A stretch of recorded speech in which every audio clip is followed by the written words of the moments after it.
அன்பு தமிழ் உறவுகளுக்கு நெஞ்சார்ந்த திருக்குறள் வணக்கங்களை இனிதே உரைத்துக் கொள்வது உங்களின் அன்பு தோழன் பா. மூவேந்திர பாண்டியன்.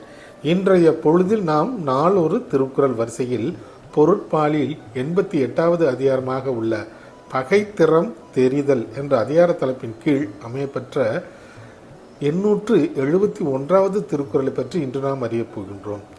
பகைத்திறம் தெரிதல் என்பதற்கு பகைவரின் தன்மையினை அறிதல் என்ற பொருளில் இந்த அதிகாரத்தின் தலைப்பு அமைய பெற்றுள்ளது. இப்பொழுது நாம் 871வது திருக்குறளுக்கு செல்வோம்.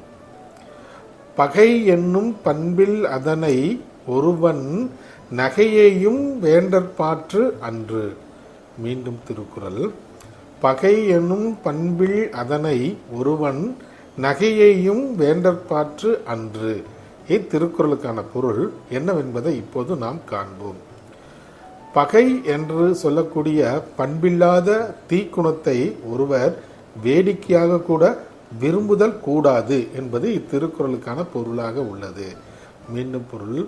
பகை என்று சொல்லக்கூடிய பண்பில்லாத ஒரு தீய குணத்தை ஒருவன் வேடிக்கையாக கூட விரும்புதல் கூடாது என்பது இத்திருக்குறளுக்கான பொருளாக உள்ளது.